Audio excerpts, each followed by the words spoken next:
Coming to you from Orange County, California, this is the Jug Life Podcast with Max Ada and Chad Wesley Smith.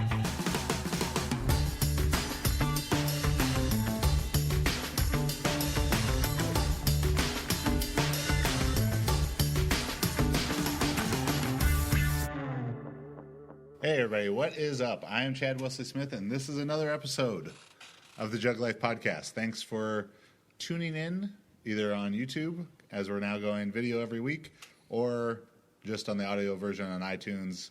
You know, if you can't handle the baby blues for an hour straight, it's understandable. You wouldn't want to be like veering off into traffic. I'm joined, as always, marvelous Max Montana. How you doing, buddy? I'm doing pretty well. Thanks, Chad. So today we're going to be talking about the US Open coming up this weekend, one of the biggest powerlifting meets ever. But before we do that, real quick thank you to our sponsors.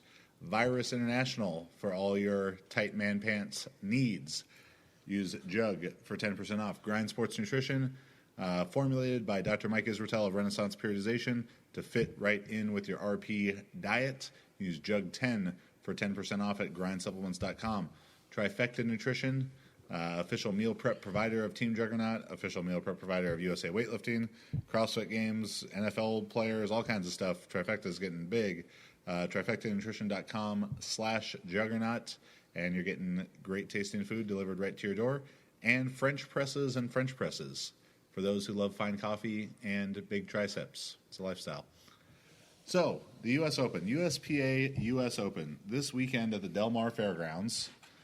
What do you think makes this such a big deal? Why is this so significant to powerlifting? The money, for sure. I mean, what's the actual figure? Is it 250, 200? Yeah, I had a bit of a hard time in doing the extensive research that we do at the beginning, before each one of these episodes, of pinning down an exact number. I had seen up to 240,000. I more commonly see 200,000 plus. It's $200,001.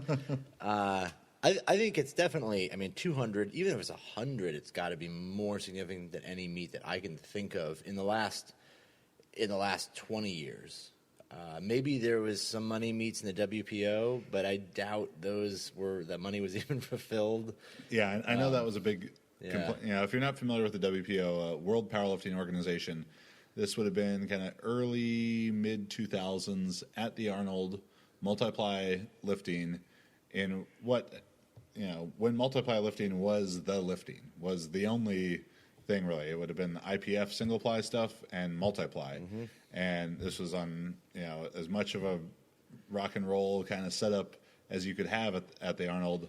I don't know if there were pyrotechnics and shit going off. Yeah, I don't know if it was anything like that, but some, that was sort of the idea behind it. Just this huge, extreme type of powerlifting meet at the Arnold. I know there's definitely been a lot of complaints about money not getting paid off. Yeah, they may have had like a TV contract or two at some point with it. There was some Fox Sports 7. Yes, something. It aired right after badminton on the Ocho. Yeah, but there was definitely money advertised or money there, but there's no way that it was 100,000. No, and there was absolutely no way it was 200,000. And I guess we still have yet to see exactly what the numbers and money and how that all pans out. Yeah, and I did the Big Dogs this past year in Australia, which was 30,000. Right, and so we're talking 200,000 plus prize money. I believe 35,000 to the winner of each category by Wilks, lightweight men, heavyweight men, and women, and then 10,000 for second and 5,000 for third, plus different payouts as well for each separate weight class. So it's going to be it's big money. I hope that and it definitely crossed my mind of a WPO type of situation. Yeah. Like it's just so much beyond anything that I've seen before, and being involved in powerlifting and a lot of ancillary businesses around it. I'm just trying to think like where is the money coming from and why is it coming? Because what's the return on investment for them? A good analogy, Price is Right. you place bids initially early in the show on, an entertainment set or like lawn furniture or some kind of bullshit like that. As the show progresses and the contestant gets further and further, till they get to the showcase showdown where there's like a Winnebago or like, it's like $60,000. Dune Right. There's this huge prize as they get up. It's a car. If you start out with the Winnebago, where do you go from there? Because you're not going to win a house. And I think that's the same thing here. It's like if $200,000 is the total combined prize and the last big meet was $30,000. Yeah, it's a big stretch. And does that mean there's a big spike and here it is and it just drops off from there and then again we climb back up? Or does it mean that it's hard to believe there's going to be like, $400,000, $500,000, $600,000, $1 million, dollar prizes?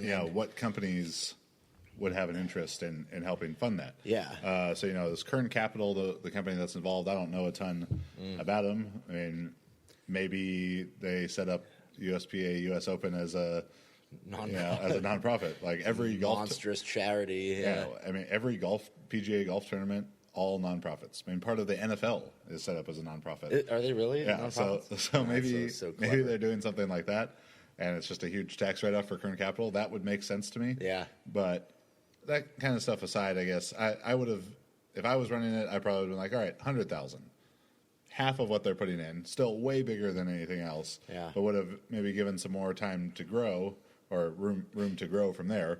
100 this year, 150 the year after, 200. Yeah. It's like, wow, this is really picking up momentum. But I'm gonna be down there coaching. We've got a booth. Didn't contribute that much towards the 200,000 part of things, but it's very exciting. And I wish nothing but the absolute best, greatest weekend possible for the lifting as an event, and something that can showcase powerlifting in a great light that makes companies, like Rogue and Slingshot and big supplement companies and stuff, and maybe even companies, who have nothing to do with strength sports, but who sponsor other sports that they also have nothing to do with, like, American Express and Visa and that kind of stuff, the Built Ford Tough, USAW championships or something like that. Yeah. That they see that people want to watch, and Visa or American Express gives prize money to track and field, and it can happen, and it is going to take someone to take a huge risk, like Kern Capital guy is taking on this, or maybe he's just that rich and it's not a risk. I guess that's kind of the big question with the money is like, is this just a one-off, unique situation because you got some guy who has tons of money to get rid of or to do this or whatever? Is it a passion project for one person, or is it a viable kickstart to the new generation of money meets in powerlifting? Yeah. It's tough to say. I mean, I guess we see what happens, right? I mean, hopefully I'm sure it's a positive thing no matter what, but hopefully it turns into something long term, Yeah. And I've competed in what I feel were the best run, best showcase powerlifting meets in the world. Big Dogs, Pro Raw, both 7 and 8, all in Australia, organized by Marcos Markopoulos, Imad Naif. Just phenomenally done meets on every level, from prize money with Pro Raw, I think having 24,000 prize money, Big Dogs 30,000, and seeing what a really, really first class operation looks like. I'm assuming I'll be the only person there probably who's been at those meets and now will have been at this to compare firsthand. Right. So I'm interested to see how they compare. Again, I hope that it is. It's making these companies take notice and say, hey, it's worthwhile to invest more money into powerlifting, into weightlifting. Strongman, there's already quite a bit of money in, but it would be phenomenal. And it could be such a significant step forward for strength sports if it's all done really well. And I guess we'll see in a few days if it is. Has World's Strongest Man had big prize money? The winner, I think, is getting like 60,000. The winner of the Arnold Strongman, I think, is 75,000. Oh, that's pretty. That's really good. Yeah. That's huge. Well, whereas bodybuilding is giant. The Olympia, I think, is 250 or 275,000. I thought it was closer to 400. but I could be totally wrong with that. I mean, I want to say it was 200 something. Still, that's enormous, six figures, you know. Yeah. Those ones are at the point where if you're winning that, you know, I mean, you win 275,000 at the Olympia, you could live off of that and nothing else. But obviously, there's a lot of sponsorships and stuff. Yeah, there's a the lot of money. strongman, you know, prize money plus ancillary sponsorships around that, appearance fees, that kind of thing. You're living a very comfortable life with that. You know, if we get into having 2 or 3 powerlifting meets, you know, where if you win or you're top 3 at each of them, and that's getting you up into, you know, close to 6 figures, and then more, you know, legitimate sponsorships on top of that, you could, and I know that this is Marcos Markopoulos, the meet director of all the big meets out there in Australia, has said this to me many times, that he wants to, you know, be at the forefront of pushing towards someone who, like the first truly legitimate professional powerlifter, because people will talk about being a pro powerlifter, you know, or a pro total. There's a hell of a lot of people with a pro total, and not a single one of them is a pro powerlifter, meaning they make their money from competing in powerlifting. So if this can push towards that, phenomenal. You know, there's things in other sports, the ADCC, the Abu Dhabi Combat Championships, or the Abu Dhabi Pro for jiu-jitsu and grappling stuff, where there's, you know, well over $100,000 prize money, and you know, there's another CrossFit competition over there. I mean, the CrossFit Games, of course, tons of money, but there's one called the DBX Fitness Championships in Dubai that Kong did last year, and a couple other guys, and it was comparable money to the CrossFit Games, but obviously much less competitive because it wasn't the CrossFit Games. Yeah, one of the athletes I coached went over there, and she competed, and they said it was really like a really big deal. It was serious. I mean, it wasn't like a little, you know, I won't say little, but it was like a local kind of thing where like it might be a bunch of money and sponsors. It was a legit deal, like, you know, trying to be like the CrossFit Games. So that's pretty cool. I mean, there's definitely a ton of money coming into these things. There's a lot of money floating around, you know, up for grabs. And I think it's kind of a matter of when the competition becomes something that dictates, okay, now it's time for people to start putting up a lot of money, because you can capture the talent, you can capture the sales, you can capture the, you know, the investment of money into the prizes and stuff will draw the people that draw the sales, right? Yeah, and so much of it is about the packaging. For sure. Is how good the live stream is. If it's such a good live stream that's like, this could be on TV, right? And you know, we talked about this in an episode a few weeks ago. It was called "Making Powerlifting More Competitive," and talked about some different format ideas that could be potentially more interesting to a viewer. But the biggest thing is, if powerlifting or weightlifting is going to make a bunch of money, it's, you know, or have big prize money, that means the advertisers have to be wanting to put money into it. Yeah. And that has to be something that's compelling for people to watch. In my opinion, that means you have to tell a story. You know, the story of the US Open. And the story needs characters, so you need to develop the people, you know, who we're going to talk about here, and as we preview the, you know, Yuri Belkins, Larry Wheels, Kevin Oakes of the world. Show people who they are, not just they lift this much, they lift that much. That's not compelling to anyone besides us, you know? And it's only barely compelling to me at points of that. But to capture a casual viewer and create a story to that. So, yeah, I know that they have a very big live stream promise. So the Big Dogs live stream I heard was great. It was playing in the back it was good as we were lifting. So it'll be interesting, the type of vision they have for this and where they can go with it. So I guess the actual competitors now is what's people now who's going to win it. Yeah, now the people got to show up and lift the weights. Yeah. Thank you to Virus International, sponsor of the Jug Life podcast. Visit virusintl.com and use JUGG, JUGG, for 10% off your next order. Who gets the money? 3 categories. We're going to give you some previews on here. We have lightweight men, women, heavyweight men, all battling for, I believe, $35,000 for the first place in each category, 10,000 for second, 5,000 for third, and that is on the Wilks formula. So, people will try and weigh in at their weight classes because there's prize money to be had to win the weight class, but they're going to want to weigh in as light as possible, really to, we're finding that sweet spot of weighing in light plus being able to lift the biggest weights.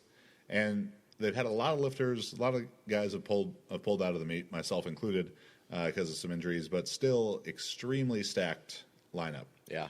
So we're going to kind of give you our favorites, or the perceived favorites, maybe some dark horse candidates for who are going to get in the mix for the money, and then give you a top 3 prediction.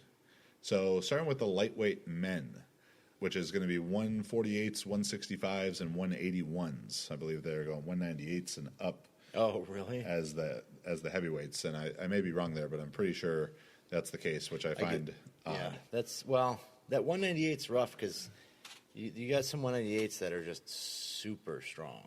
Yeah, but and they could crush. Well, yeah, that's hard. That's an odd choice. It is a little small to be in that middle because really it's 24-hour weigh-in, right? Yeah. That's you got guys at 198 walking around at 220, and then you got 220s walking around at 250. Yeah, but so it's gonna be 181s and down for the lightweight men. In that you have the world record holder in wraps and the world record holder in sleeves in the 165 class, and that's Radoslav Petkov and Kyle Keogh, respectively. Petkov has made 17:30 at 165. As I mentioned, he is the current world record holder there. Kyle Keogh is like 16:50 at 165 in sleeves. So tremendous lifters. Petkov, I don't believe, has competed for maybe over a year, but had kind of been going back and forth. Originally entered in this were the last 3 guys to hold the wrapped world record. Petkov, Micah Marino, and Paul in the Wind were all entered. I didn't see Micah's name on the roster anymore, or Paul in the Wind, so they both backed out. But he would have had then the 4 most recent world record holders for the 165 class between wraps and sleeves. So that's going to be, very, very competitive class. And then the 181s is stacked. If I had to say, the more well-known choice as the favorite, I think is Anthony Hobika. Is a lifter out of, I think, upstate New York, like Syracuse area. He has totaled 1,900 at 181. He and Malik Dreerstein had been sort of going back and forth with the world record at the 181s. And recently in the animal cage, he took a page out of the old CWS playbook with the fast total and took what he said were his projected openers for the US Open, all in under 1 minute. He totaled like 18:20 in 1 minute. Yeah, not having cut weight to 181s, he's probably 195-ish. Right. But he's looking very, very, very strong. Going through his Instagram, it's a 705 for 2 squat, 465 for 2 bench. Jeez. Projecting to a 580, maybe 580 plus Wilks.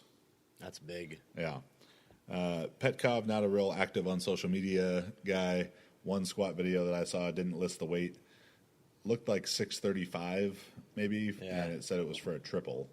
Right. So that's very strong. Very, very strong. Yeah. He's a good deadlifter too, right? Yeah, he's just solid lifter. Solid in all 3. I think 285, 195, 302 are his PRs.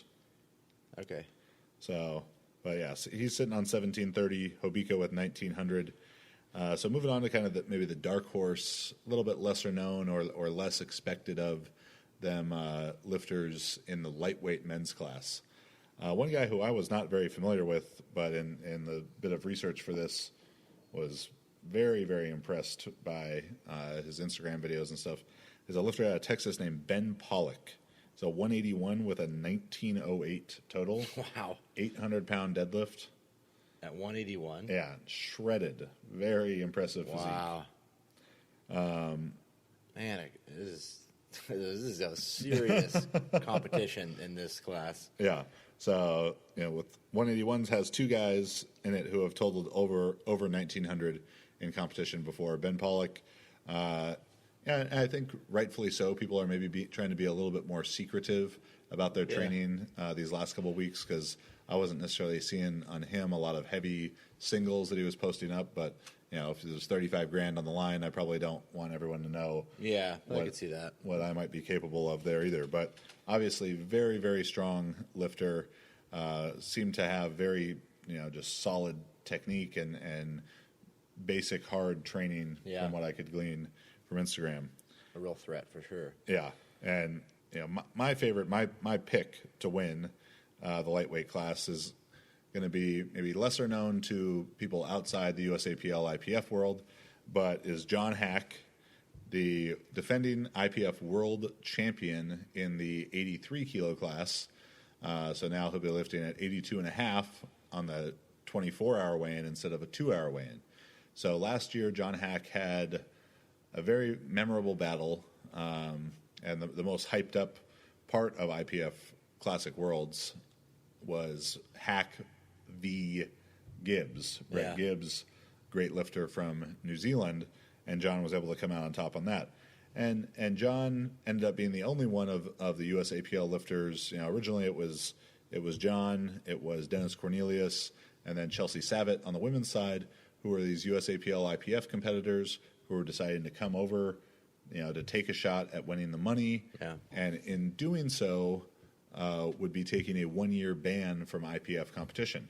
Now, Dennis and Chelsea decided down the road that was not for them. Dennis is going on to compete at IPF Worlds in Belarus in June. Chelsea is an alternate on the team, but John he's in it. He's in it to win it at the US Open, to go after a very, very big payday.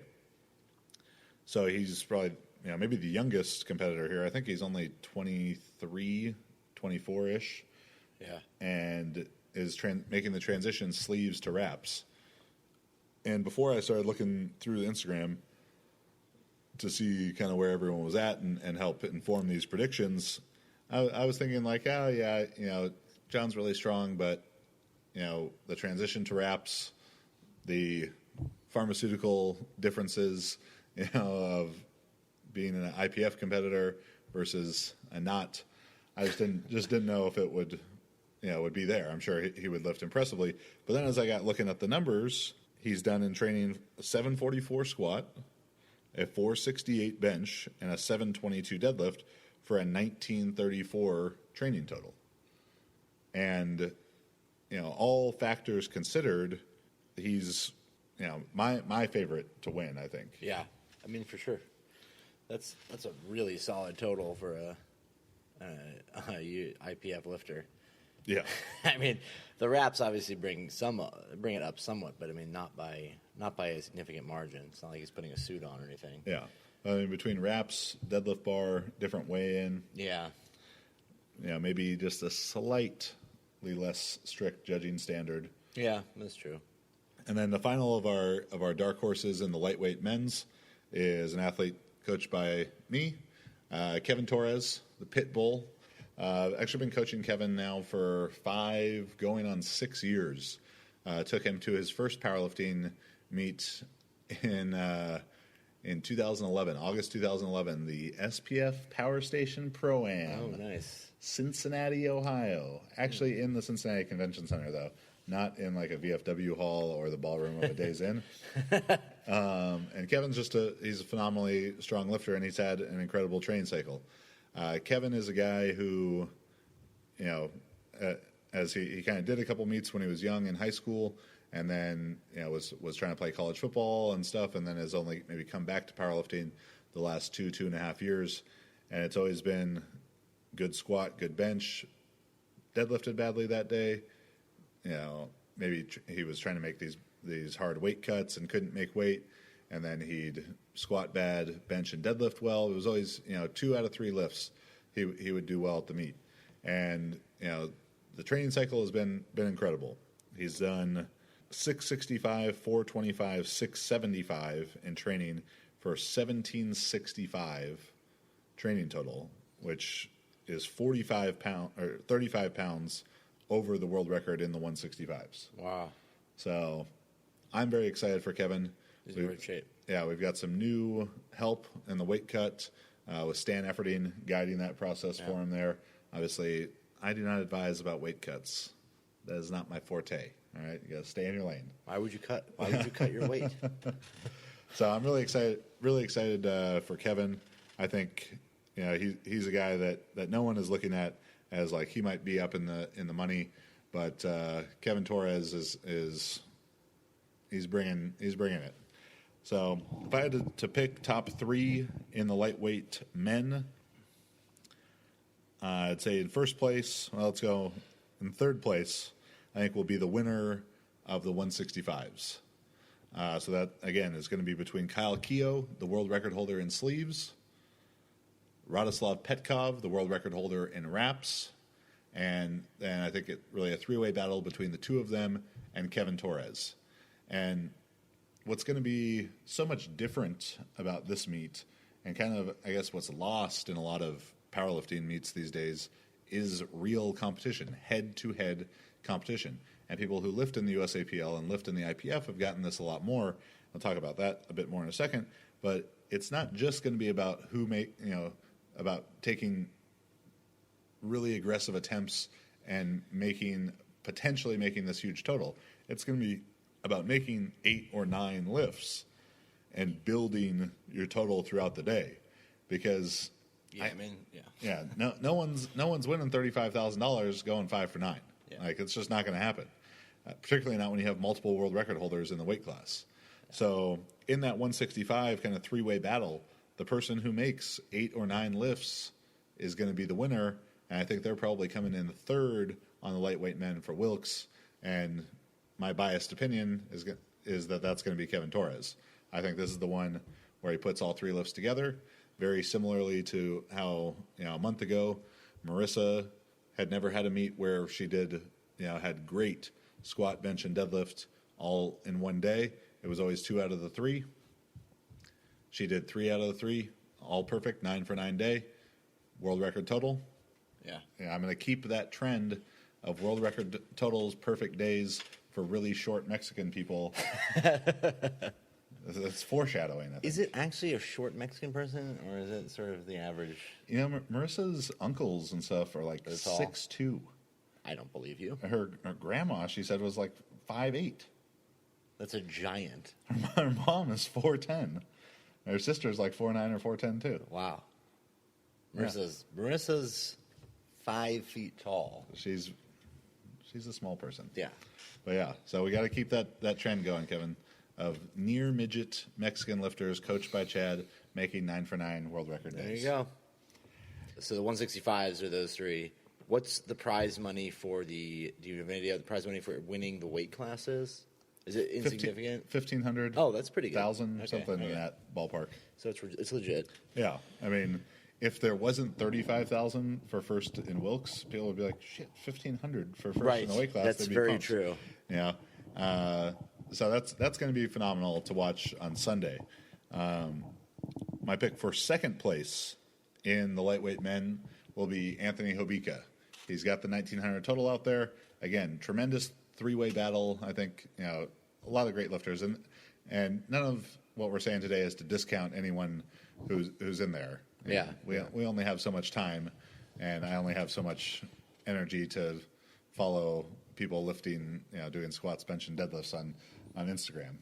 Shockingly, not all I think about all day, but he's just been very, very consistent for a number of years. Put up big totals, seems to be in phenomenal shape.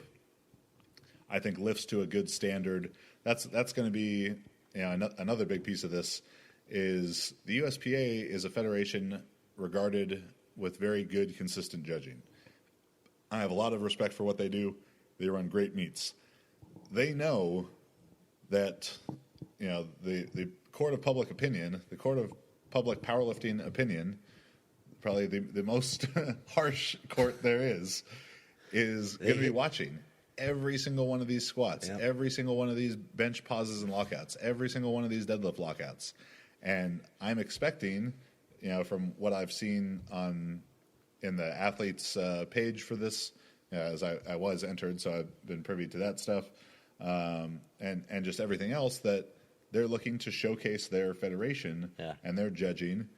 And I mean, even Gracie Vanessa, the meet director, last week or 2 weeks ago, posted on the athlete's Facebook page for this, like, I'm seeing a lot of high squats in training. Like, you guys better get this shit down. So Gracie's a very direct young lady. yeah.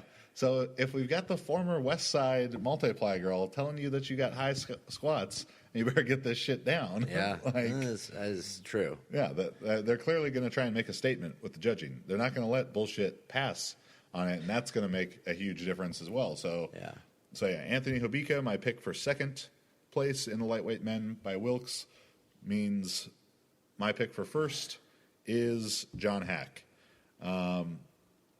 Part of me didn't want to do this because of things like the wraps being a newer thing to him, deadlift bar being a newer thing to him, but I feel like that is very outweighed by that he's lifted against the best competition of anyone in this, the most direct head-to-head competition where it was, I need to make all my lifts to win.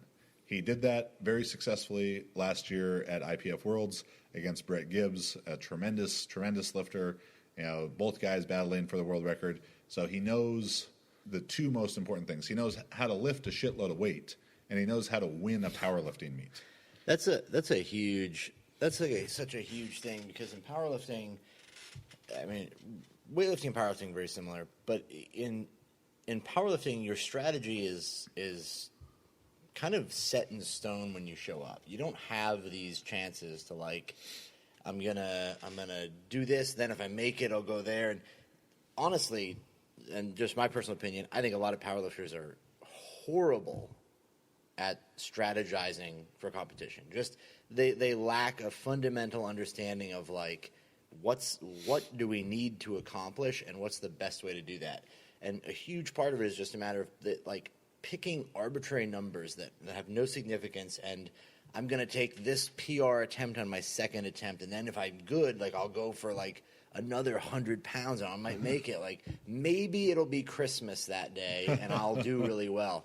And I think that someone like Hack is worlds ahead, like you said, because he's already understood the powerlifting as a sport, not powerlifting as a showcase, I guess, or as a test day. He's not. He hasn't been doing meets.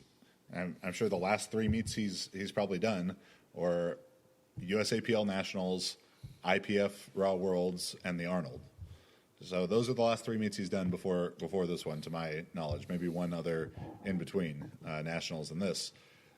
Those are 3 meets where you have to lift very well to win. Right. It's not 3 meets where, hey, I can go, balls to the wall and just take the biggest attempts I want because there's nothing on the line, or I'm going to win. I'm going to win on my openers, kind of thing. Yeah. So he knows how to compete. I think that gives John Hack the edge. He's had to lift to the greatest standard of judging. Yeah. With that said, his squats and wraps, they're higher. Okay. They're definitely higher than what he was doing in sleeves in the IPF, and that's probably to be expected. Yeah. But he might. Yeah, that's a tough one. That's a tough one. The wraps are definitely a different.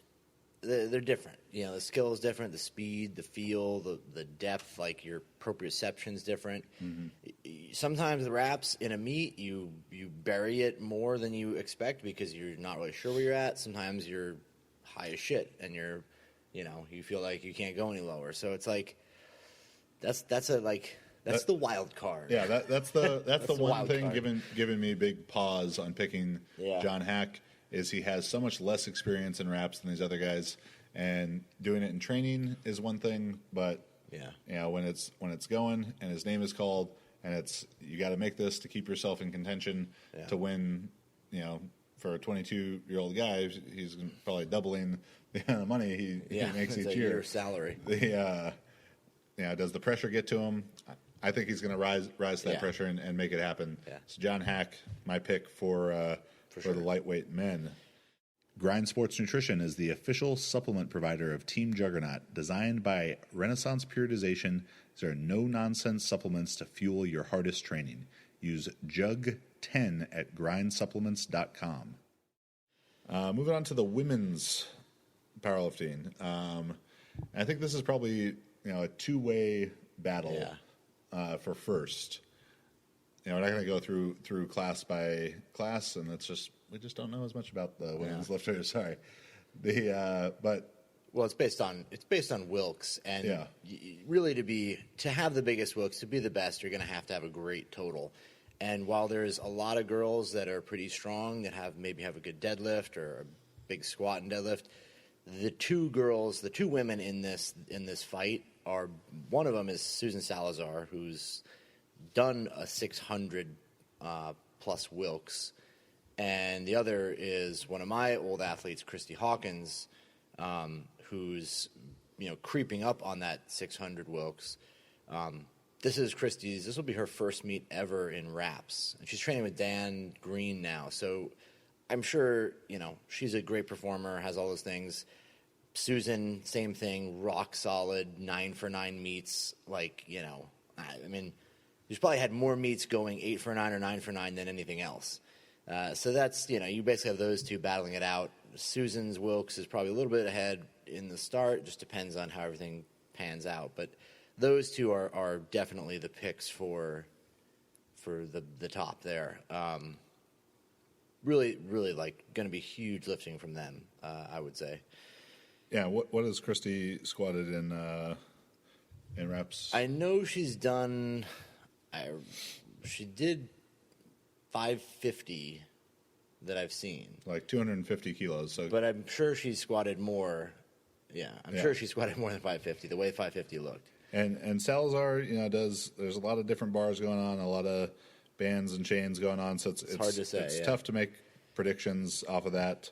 She always performs well. She is. She's very, very solid lifter. So that's going to be a great battle. And there's going to be a lot of very impressive lifting done by the women there. I'll just throw this in, I guess. The women's powerlifting in the USAPL and the IPF, I feel, is a distinct cut above the rest of the world, or the rest of the powerlifting world. That it would be very, very difficult for the US Open women's lifters, drug testing situations aside, to go into the world of USAPL 2-hour weigh-in, judging, stiff bar, and beat the Kimberly Walford, Jen Thompson, Marissa Indes of the world in head-to-head competition. I don't foresee a time where they ever get on one platform and have the opportunity to do that because of the restrictions of the IPF. I don't know that it would be something that the USAPL lifters would think I want to do this and compete on an unlevel playing field. But they're great lifters. There's going to be great lifting going on at the US Open, but it is, I think, that the pinnacle of women's powerlifting is happening in the USAPL, in the IPF. If you watch our episode from a couple weeks back, Iron Sisters, those 4 women are just strong as shit. There's definitely a discrepancy too when you get into the untested feds, where the variation between when women are in tested feds versus not tested feds, the discrepancy is much bigger. It has a much more significant impact for women. Yes. Right? And so you're going to see probably more of the talented girls that want to choose to avoid that going into the USAPL. Whereas with the men, the discrepancy may not be as significant, simply because you have just very, very talented people that end up in these things one way or another.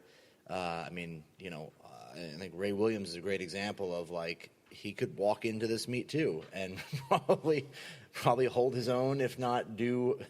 Yeah. you know what I mean? Like, and clearly he's clean. I'm sure he would appreciate a 25 kilo bar when squatting 1,050. Yeah, That that's would very make a true. big difference That's very for him. true. You know, so it's different. I think it's just that the discrepancy is so great with the women that you're going to see more of them shift to one side or the other, and it's going to polarize more towards, like Chad is saying, towards the USAPL, because why would you even want to mess around in the other federations if you know? Yeah, just from a cultural Yeah. standpoint, I think the drug use is much more acceptable on the men's side of things, and that's just going to mean that the men's lifters in the USAPL and IPF are incredible too, and probably also the best lifters in the world. But it's, I think, a much more debatable, Milanachev v. Williams, comparing those two versus comparing the top women's across the tested and untested feds. Yeah. Here's a video of Christy squatting 245, 540 for a double in reps. Yeah. 3 weeks ago. Yeah, I know she did more than the 250. I probably shouldn't say it because I'm sure she might not want everyone to know. But yeah, she's an incredibly strong squatter. And she's incredibly strong all around. Yeah, very solid. I think that's what's maybe more rare to find in the women's lifters is you get people who are great, more often great in two lifts, squat and deadlift, squat and bench, maybe less likely bench and deadlift, but more rare to have someone who's tremendous across all three. I think that's why Marissa has been so successful, because she's not the best in any one lift, but top 3, maybe 4 in all 3 lifts. And Christy Hawkins, very much the same. World record squat and sleeves at 165s. American record bench, benching 325-ish, 319. 319, I think. Yeah, and then had the world record deadlift as well, pulling like 540. Yeah. Breaking Kim Walford's record again, different circumstance. Yeah. Different bar, all that stuff, but great at all 3, and that's just a huge advantage here, because if you have someone who's already who's relying on I'm this great squatter, but then they miss the third, maybe that advantage is gone. But when you're solid across all 3, there's a little bit more flexibility in the way the numbers can be selected. Also Marissa and Christy, clearly they've had exposure to incredibly handsome coaches. Yeah, but strategy plays a big role in that, because both of those women compete very well, and they both put together excellent totals. Same with like Susan, right? Solid lifting performances equal big totals. You only get credit for the lifts you make, and so you're going 8 for 9, 9 for 9. Those are the people that are winning, and it's not going to be the guys. There's a freak out there, sure, who makes one of each lift and could blow everyone out of the water, but it's, those guys are also the ones, it's like the home run hitters, right? They're also the big strikeout artists. Yeah. I mean, so, yeah. Yeah, so I think Hawkins, our pick, women's. I think that's a tough one. Salazar and Hawkins are close. I would go with Hawkins, but I think it's going to be a tough battle. I guess as fans talking there. Yeah, I would go with Christy for sure. And Susan, super nice. Nice lady, yeah. Yeah, but... Yeah, we're picking Hawkins. Sorry. Yeah, that's what I go with. So moving on to the big ones, everyone's favorite, the heavyweights. Again, some people have dropped out. Milanachev had dropped out. If Milanachev was in, he would win. Yeah, he cannot be beat. Whatever he would have needed to win, he will put on the bar. he would just do it. But still, an incredible lineup of lifters remaining. So these top favorites. Are going to be, and this is 220 and up. This is 198. Well, 198. No. 198. Right. 198. 198 and up. I hope I'm not misspeaking on that. I'm pretty sure it's 198 and up. I think 220 and up would have been a better call. Probably a little better, but in the 198s, we have the 181 world record holder, Malik Jerstein. So he's kind of the first of this group of favorites, of well-known favorites probably. Yeah. Incredibly strong squatter, incredibly strong bencher. Yeah, his bench is ridiculous. He won't need to have too significant a weight cut into the 198s. He probably walks at 210. Yeah.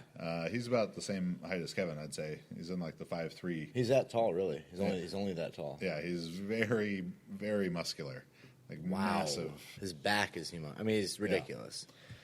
but deadlift grip issues and just watching him lift, watching him come out of the USAPL where he was a single ply lifter, maybe into early 2015. His first meet that I was aware of outside of the USAPL, I think, was the Chicago Fit Expo, which is maybe like a May-ish meet that he did in May 2015, and came right out and was right at the world record at 181 in sleeves. And then the next meet, way above the record. And then Hobika broke it, and then Malik came back and broke it again and just kept pushing. 1951 at 181. That's just giant. And it was precise, phenomenal lifting. And, frankly, watching his videos since seeing him compete last July at USPA Nationals, where he had a very strong day, but not quite what he wanted. And, when your goal is new all-time total world record, it's very, any small mistake can seem like a disappointment for the lifter, but still was a tremendous performance. He went to Boss of Bosses after that, was in maybe his first time in knee wraps. Yeah, it might have been. Or not, hadn't had much experience in knee wraps, and his squats were significantly worse, I thought, from a depth standpoint, from a standard standpoint. Oh, yeah. That was, we were both there, right? I wasn't there. You weren't at that one? Just watching. That was 2 years ago. Oh, right. Okay. Yeah. No. I'm thinking of the other one in the middle school. Yeah. He's tremendously strong, and his Instagram account is private, so I actually didn't get to see any of his more recent lifts. I'd seen him doing a lot more in the bands and chains specialty bar type of world than I'd seen previous to that. Not a good sign. Never a good sign. So I don't know. He's tremendously strong. I very much have enjoyed watching his lifting. If he squats to the standard that he did at Boss of Bosses last year, he will have a very short day at the U.S. Open, I think. Again, I expect the judging to be very strict. Yeah, but they're looking to showcase the federation. They're looking to send a message about what the USPA is all about there.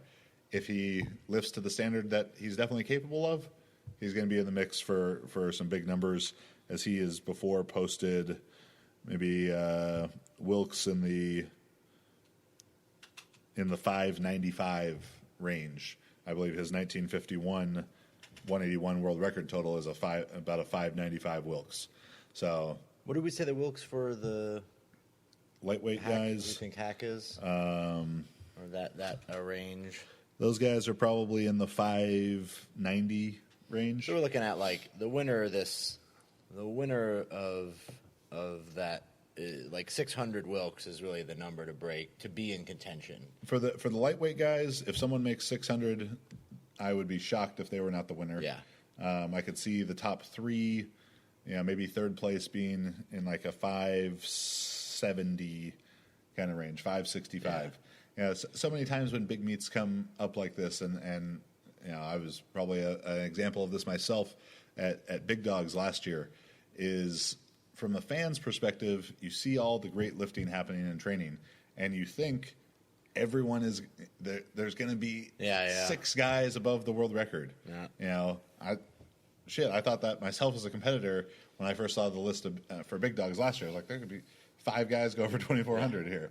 Yeah. But when the rubber meets the road at the competition, people start missing. And then it becomes who can make the lifts, who can win the day, not who's the best.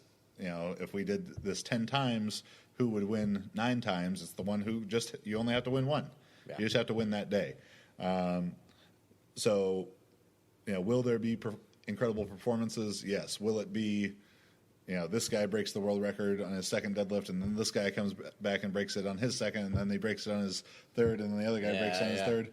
That would be awesome to watch as a fan, but I'm not holding my breath for that to happen.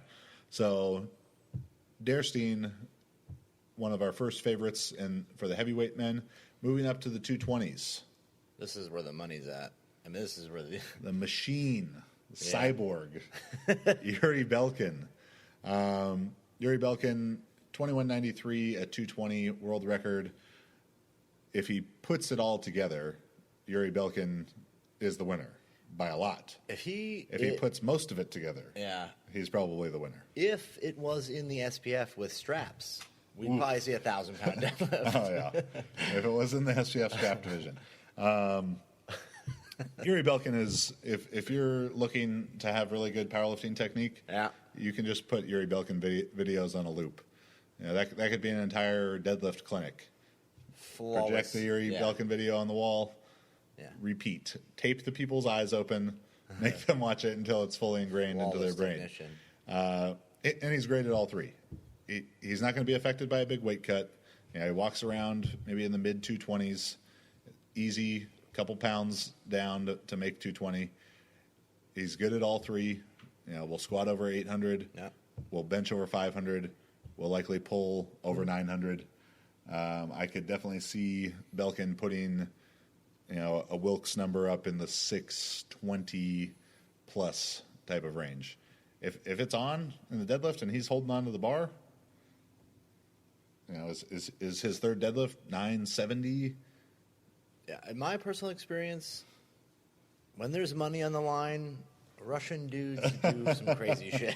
Yeah. They are willing to go hard. Yeah, so Belkin is, I think the prohibitive favorite of this group. Other, top names. Super strong. Well, so going on to the 242s, a bit of an interesting situation there because we'll have Larry Williams, and Kevin Oak. Larry recently announced that he will not be wearing wraps for this competition. He is the sleeves world record holder, 2171 at 242. He broke my man T. Papula's record. T was at 2099. The record had been broken when T broke it. It was the fourth time it had been broken in like a 3-month span. John Rivas, Andrew Herbert, Larry Wheels, two of them breaking it in the same meet. T breaking it a month or so after that. And then Larry's like, let me just put 80 pounds. Yeah. Or 70 pounds on this record.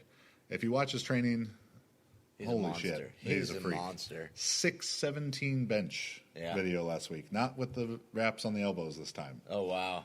Yeah. Holy shit. In training, Larry has done 837, 617. He squatted 837. Yeah. The heaviest deadlift video I could find, and trying to make a prediction off of it, was him doing 826 for 3 with reverse bands. I used to dabble in the world of reverse band deadlifting when I was coached by Josh Bryant, and we would do one rep, one single, one total rep of reverse band deadlifting. And both meets that I did that's the same thing that I deadlifted at the meet. So he might do a triple at the meet. So I don't think it's out of the realm of possibility. If he was able to replicate that squat and that bench and then put, I think he's pulled 832. It seems like his deadlift has increased. He's an incredibly strong deadlifter. He pulled 400, right? That would be news to me. He hasn't pulled 400? What did he pull at the meet? At which meet? The SPF meet. I think his PR is 832. Like 380. Oh, right. Sorry. Yeah, he pulled, But if his deadlift has improved, which I'm sure it has because other lifts seem to be improving quite rapidly, an 850 deadlift is probably a very realistic number. Putting those three together, 837 or 832, 617, and let's call it 850, that's 2303. That's in sleeves. That's insane. At 242. Dan Green's wrapped record at 242 is 2210.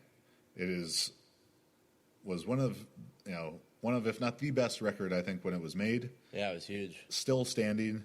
For the possibility to even exist that he goes 90 pounds beyond that. That's just crazy. In sleeves. That's just crazy. That would be if he did that would be a 615 Wilks. How much do you think 2303 at 242. How much do you think do you think that the $10,000 second place prize is such an enticing prize that a lot of guys are planning more for that as a matter of let the guy who's winning, like you have one scenario, everyone fights for this first place thing and everyone's going crazy for it. And missing lifts, possibly ending up in third place or worse, bombing out, or fourth or whatever. versus the people saying, okay, realistically, this is what I can do. I know if I watch the competition and let them kind of fight it out, or let people make those mistakes, I'm going for a $10,000, because a $10,000 payday is fucking great. Yeah. I mean, it's excellent. So how much of their strategy may be, you know, I think the younger the coaches, the younger the lifter, the more you're going to see the let's go for broke, you know, put on the bar, I got to make this, versus a little more experienced people. You know, Bell can come in and say, hey, I'll really shore up this second place $10,000 prize, and if it's in the cards, I'll go for the top. You know, there's got to be some that could be a big factor in terms of people really pushing themselves ridiculously hard versus everyone kind of like, you know, shooting for a little bit more conservative. They know they're going to get, you know, the lights and this and that's going to be bigger. Or another scenario, everyone knows the judging is stricter. Things are more tight.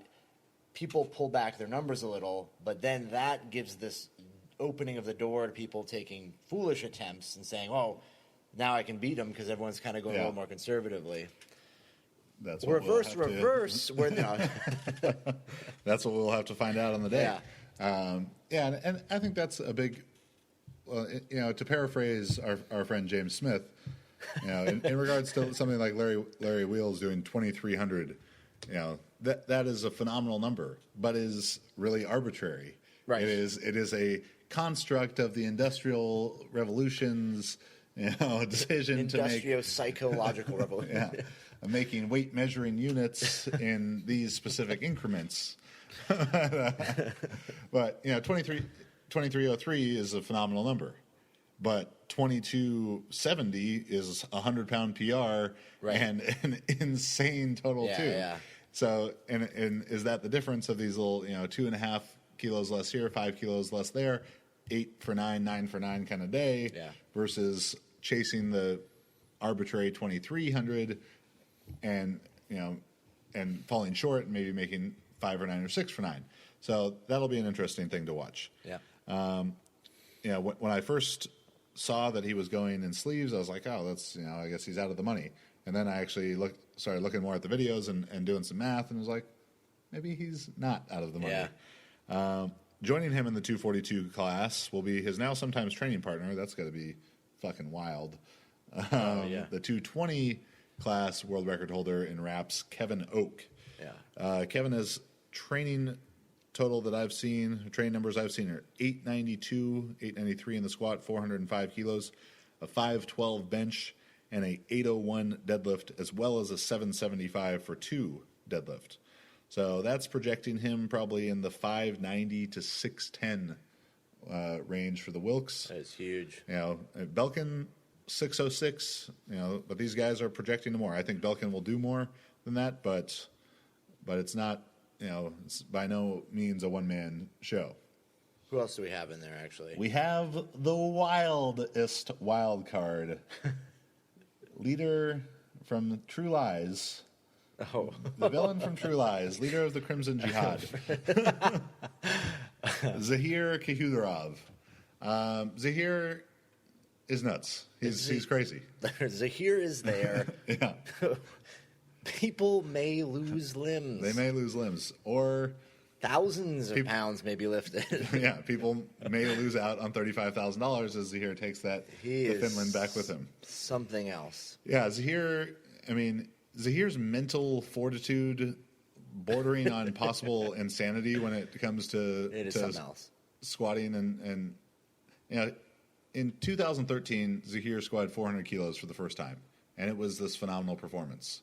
Maybe even early 2014. He was at 242 there? Yeah. Later that year, at the GPA Worlds, the first time that I traveled to Australia, he squatted 450 kilos, 992. At that meet, I think he opened at 390, so like 865, 870-ish kind of range. And when he unracked it, I thought, well, this guy's bombing out. Like, he unracked it for the mono. Yeah, like a fucking earthquake underneath his feet was happening. He's just shaking everywhere, hits the hole, crushes it. Goes up, maybe 920.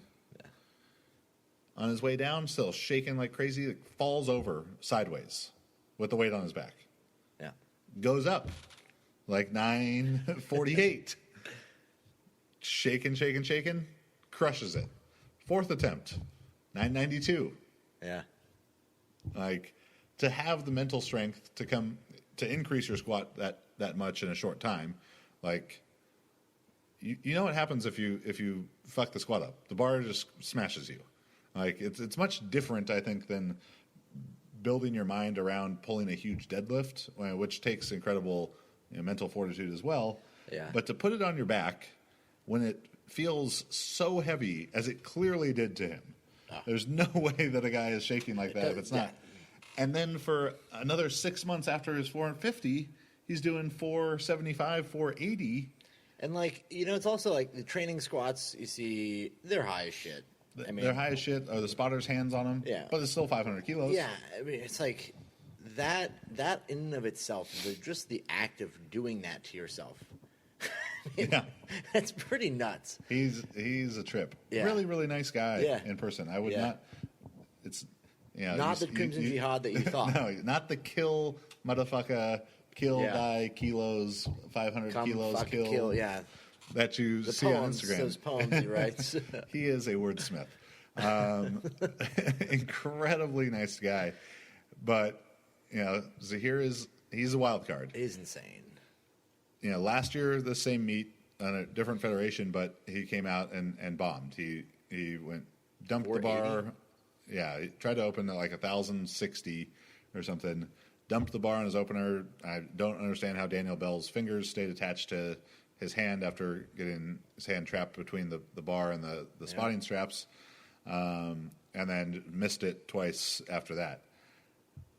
Is he going to try and open like that again? If he does, I would expect a similar result. I would expect, hopefully not dumping the bar, but with having to walk it out too.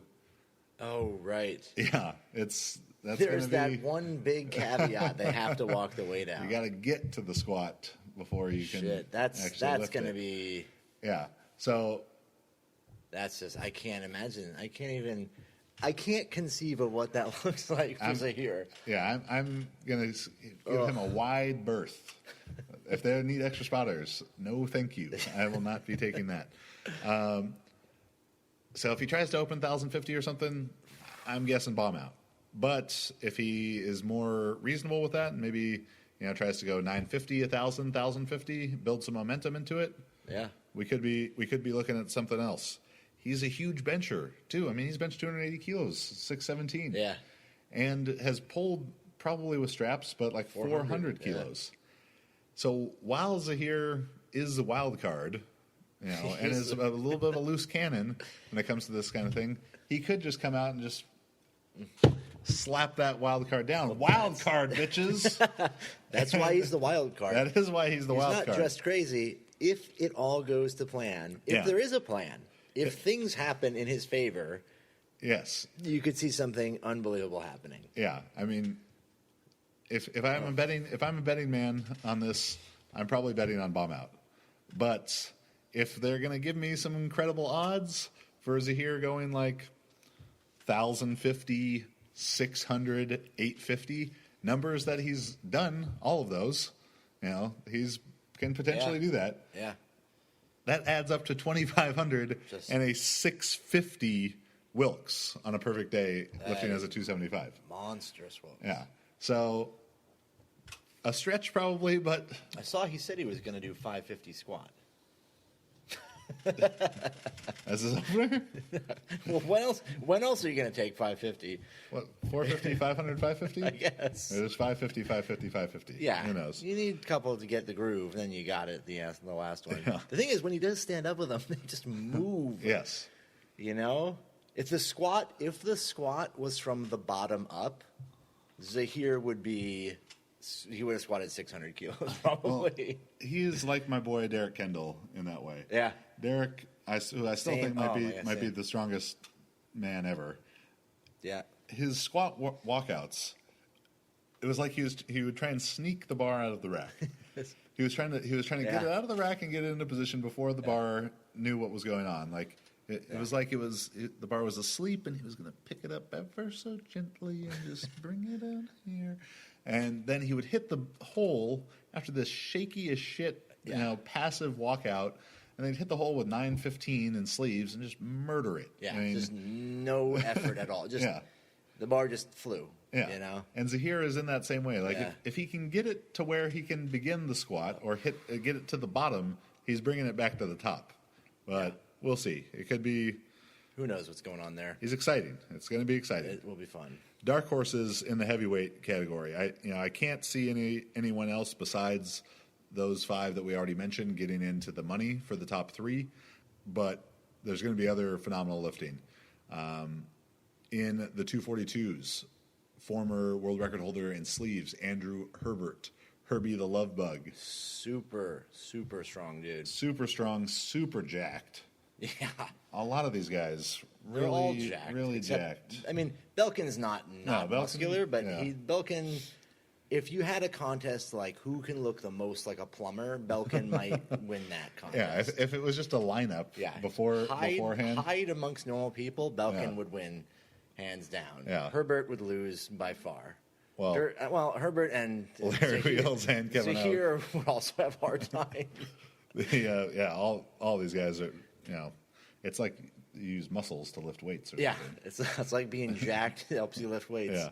Yeah. Herbert has made 20.94 in sleeves. Again, there's a video of him doing like a 390 double in the squat. Yeah, so he just squatted 865 for 2 in wraps. I couldn't find a ton of bench videos. I saw a 495 for 3 in the slingshot. Yeah, it was a red slingshot, so it probably means he can bench about 495. Yeah. Then the deadlift is going to be the interesting one. Big deadlifter, but the 2 most recent ones I could find were 2 or 3 weeks ago, 870, which by his own admission was a soft lockout. Yeah. And then 400 kilos this past week, which he lost on grip right at the top. Now, if he had a perfect day, maybe approaching 600 Wilks.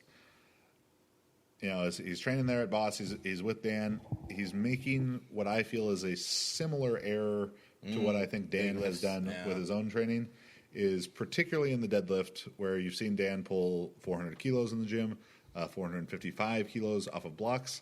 I think that they take them a little too close to competition, that is so stressful to the nervous system. Within 2 weeks of each other, I don't know if they're back-to-back weeks that he tried the 870 and 881, or a week in between that, but taking the 881 only 2 weeks out, what was clearly an absolute maximum lift he wasn't quite able to hold on to. I don't think he'll be able to decay that fatigue and go through that whole process and replicate that same type of performance at the meet. That's a huge, a coaching moment, advice moment from having made those mistakes before with people, and that's a hard thing for coaches or whoever writing your own program, whatever it is. That's a hard thing to learn and to actually realize and make the correction, because it's such a psychological, tactile thing. I got to pull a heavy weight. You feel like you're not going to be recovered, or you're not going to know how to do it, especially in like the deadlift if you just don't feel strong. But carrying through on the peaking, carrying through on the recovery and that final taper and making that work is a skill and also takes a lot of experience and confidence to do that well. It is, I think that's a really tough thing for newer lifters and newer coaches to really grasp. I think as much psychological stuff going on with that as there is physiological. I take a lot of pride in my ability to peak. And the simplest way that I could say it, in regard, I haven't pulled 400 kilos, but, we can put whatever numbers and whatever lift in here we want. You don't have to pull 400 kilos to pull 400 kilos. Yeah. If he would have gone, I think particularly as you get stronger and stronger and stronger, leaving that last one, that biggest one for when it counts is very important. So maybe instead of soft locking 870 and a week or two later coming back and missing 881 with the grip, split the difference between those two, make a more confident 860, 859, or whatever that number is in there. I think 859, make that, walk away from it saying, I could have done 10 pounds more, I could have done 20 pounds more. Absolutely. Giving that extra week of recovery, and this isn't to criticize it's not Andrew or Dan. They're phenomenal, incredible lifters. Very smart guys. This is for the bigger audience that listening and watching. Is if you trust the process and you trust the way that fitness and fatigue work with each other, you shouldn't be able to make the biggest lift in training. Absolutely not. There should be too much fatigue accumulated to allow that to happen. But if you can trust that making the hard lift in training, the hard but makeable lift, and then decaying fatigue and letting your body's processes do what they do as you move into the meet, you should be able to make those bigger squats, benches, and deadlifts when they matter. Yeah, that's a really, really great point. That needs to be reiterated, is that you should not be at your best prior to the meet. At your best is the peak. That's the peak of your abilities. That needs to be the day of the meet. So and I think maybe, this is an example, but it's not Andrew we're talking about, just anybody in that situation. If you're already pulling this heavy single at 860 or 870, and the next week you're capable of pulling 880, what's happening is that you're already decaying the fatigue so much earlier than that. Weeks before that, you've essentially created the peak to happen possibly earlier, right? Now, if Andrew comes and pulls 900 at 8,410 or whatever. Fuck us, right? Yeah. Obviously, but the example, the trend we see from having the experience and having done this is that you're ending in a place where, okay, he's already starting to realize his fitness because he's decayed the fatigue prematurely. Yeah, too significantly too early. Yes, in preparation to prepare for pulling these big singles this early. Make sense? Yeah, and it's sort of two sides of the same coin. I think what is happening to him is he's taking the last one too close to competition. Too soon, right? Yeah. Oh, for sure. Yeah, but it all goes to you don't that have was this to make week, right? Yeah, I think. Yeah, I so think I it was wouldn't on even. Monday. I almost never do I have anyone pull any deadlifts other than maybe technical work. The week before the taper, so 14 days is the limit for deadlifting. And the stronger you get, the bigger the number is, the longer that has to come. The longer that time has to be. Other kind of dark horse lifters that you may not be quite as familiar with. One guy who definitely doesn't get enough credit. He kicked my ass in Australia, and I did not see it coming. Sean Doyle. Oh yeah, Sean Doyle. Not big social media guy or anything, just solid ass lifting. Really, really good technical lifter too. Really Very good nice. Technician, good in all three lifts. Is going to go and make 8 or 9 lifts. He did 2309 as a. We didn't weigh in, but he would have been a 308 in Australia with more in the tank because he could take very aggressive last two shots at a 410 kilo deadlift because I wasn't going to be able to beat him. Yeah. So he probably could have made like a 2350 there, if not 2360, something like that. And he was incredibly close to pulling the 410, which would have given him even maybe 2380. Super strong guy. I saw him bench 585 in training recently.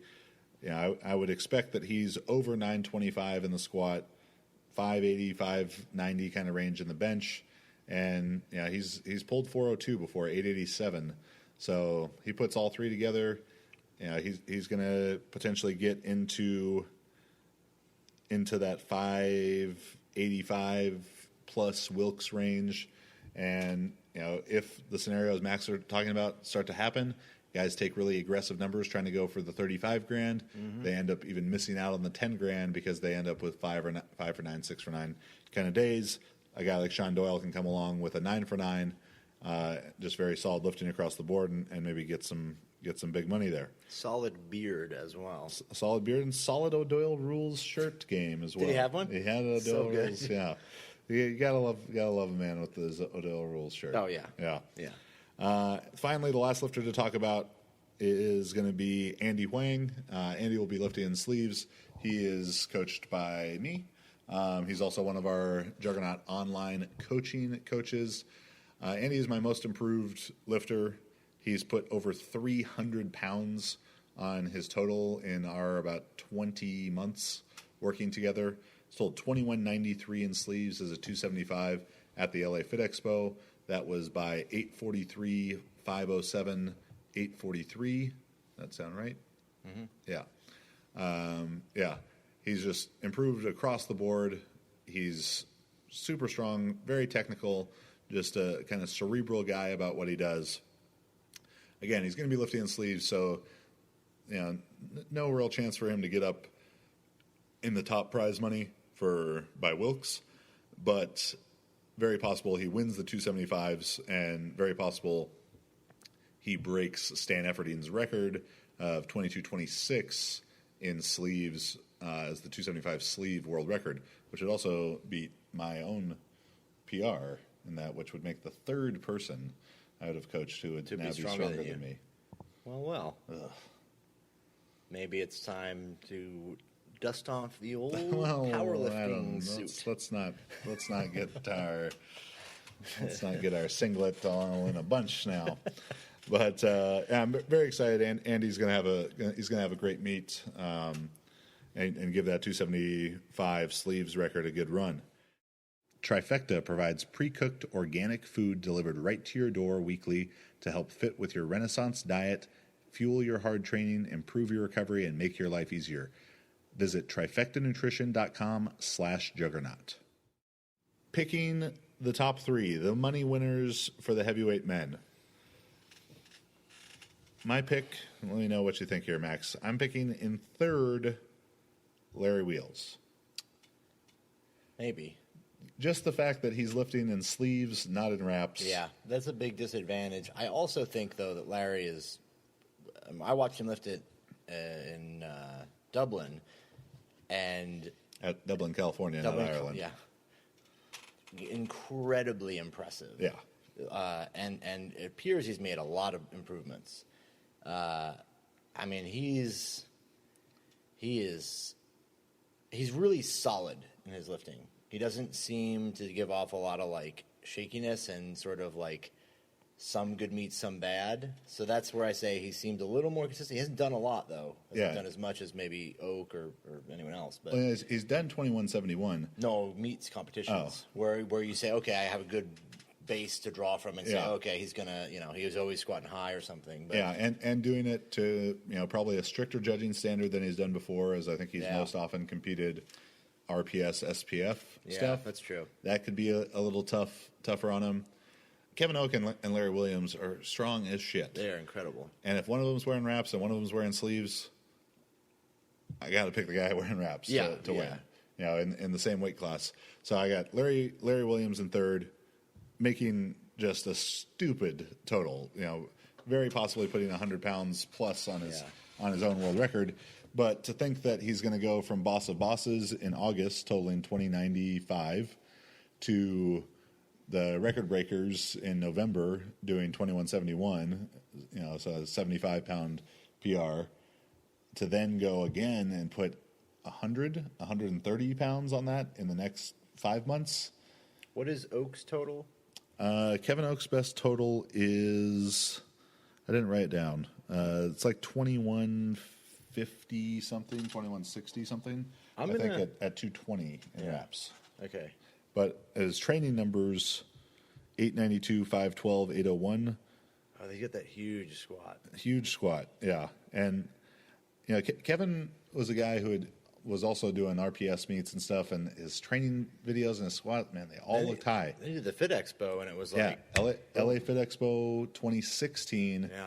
I was thinking 1 for 3 in the squat, bomb out maybe, and he came in, broke the 220 wraps record, lifted phenomenally, definitely made a believer out of me in terms of squat depth and all that stuff. I'm going to give the nod to Kevin on that one. If Larry Wheels put light knee wraps on and got Larry would 30 pounds out of it, sure. he would probably be winning. But he's making the decision he's making there, which leaves us with our first place pick, Yuri Belkin.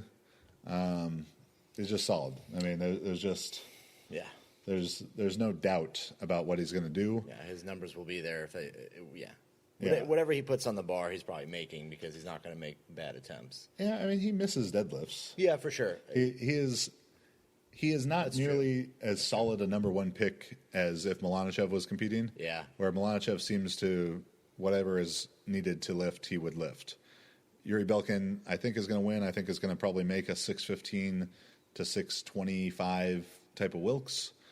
But, if he misses a lift here or there, like, these guys there's a lot of really great lifters competing, so it's gonna be interesting to see. But I would pick that as Williams in third, Oak in second, Belkin in first, and predict a new 275 class total record for Andy Huang. I'd agree with that.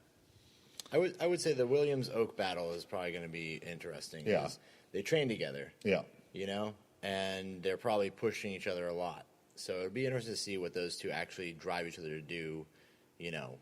Either catching Belkin or fighting amongst each other a little bit. So yeah, but going to be a very exciting day for powerlifting. Hopefully, it is the event that everyone is hoping for.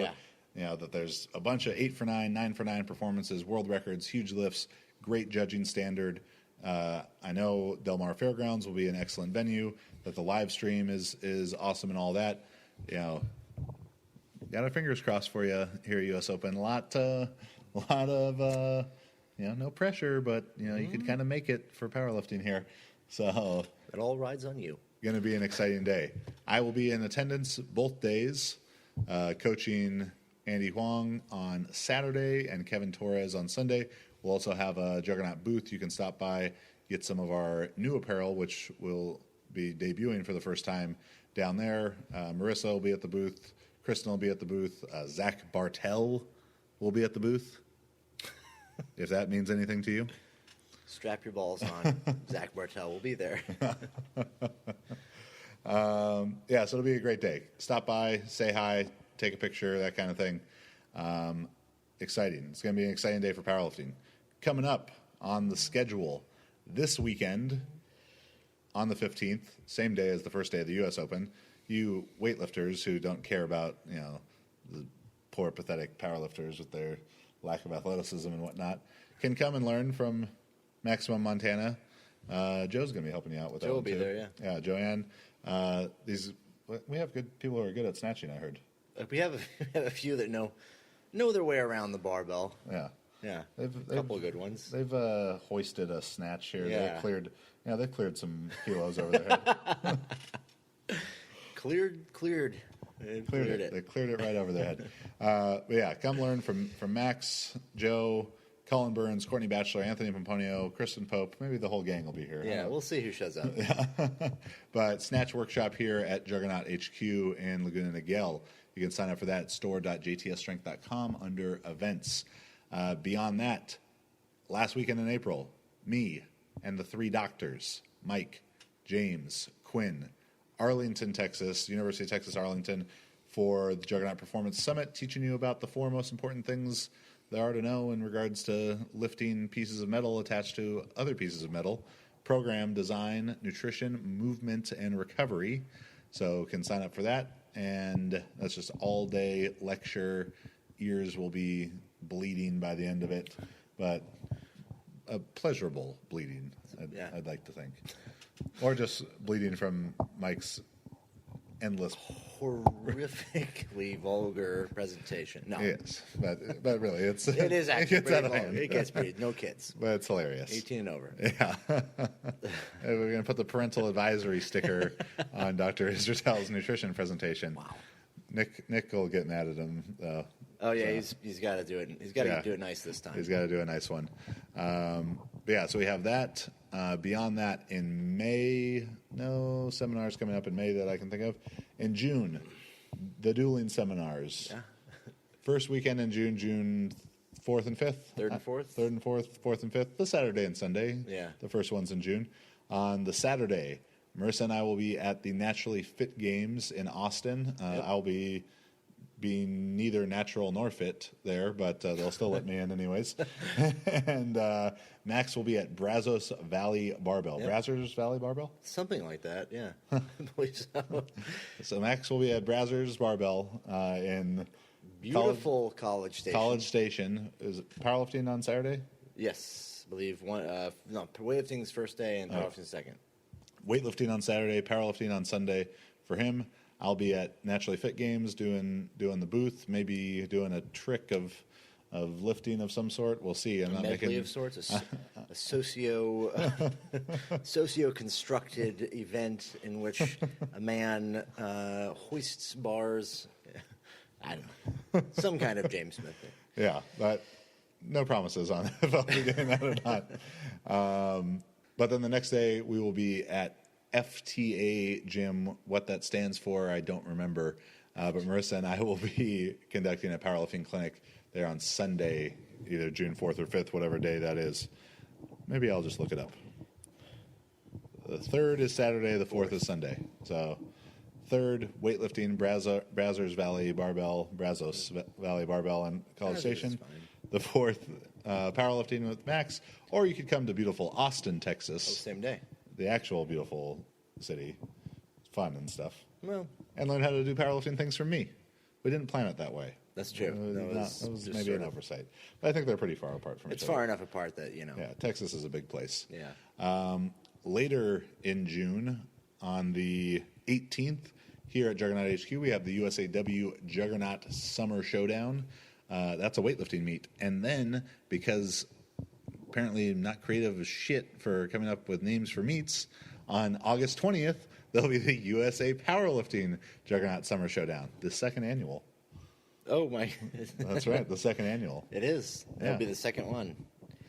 Do I have to wear the costume? You gotta wear the judging costume. You gotta wear the old slacks and shirt to hand out red lifters, lights. be ready. When you step on Ada's platform, you are entering the red light district. Literally everyone will be given a red light. Yeah, you're starting with one, so you better squat extra deep for a chance at the other two. But yeah, we've got that going on. Before that, in May, we'll be off in Chicago. National championships. Yeah. Got Pan Ams. They'll be clearing all kinds of fucking weights over their head. That is so true. Just clearing them left and right. So true. Overhead power. You can find me on Instagram, Max_Ada, or you can email me, MaxJTSStrength, for any questions about the Juggernaut online coaching or any kind of events or programming. You can also find me on Facebook. I'm Chad Wesley Smith, at Chad Wesley Smith and at Juggernaut Training on Facebook and Instagram, filling up your news feed all day. Make sure you check out juggernautcoaching.com for more information about all of our online coaching programs. Got a couple new ones that are going to be coming out in the next few weeks for masters athletes and super total, combined weightlifting and powerlifting programs. So be on the lookout for that. As always, subscribe to the Juggernaut Training Systems YouTube channel. We are very, very proud of the content we produce, not just amazing parody videos of Step Brothers, but also very thoughtfully constructed educational information for nutrition, movement, weightlifting, powerlifting, mostly just those four things. But go check it out. Subscribe there. If you like this, head over to iTunes and give us a 5-star review and write us a review. We always like reading the funny, good reviews that we get from our fans. And you can find more about the Jug Life at thejuglife.com and the soon-to-be-released Jug Life apparel. So thank you again to our sponsors, Virus, Grind, Trifecta, and French Presses and French Presses for those who love fine coffee and big triceps. It's a lifestyle. This was the Jug Life. See you next week. I think we just pretend to talk and there'll be an exit song. Yeah. Closes up.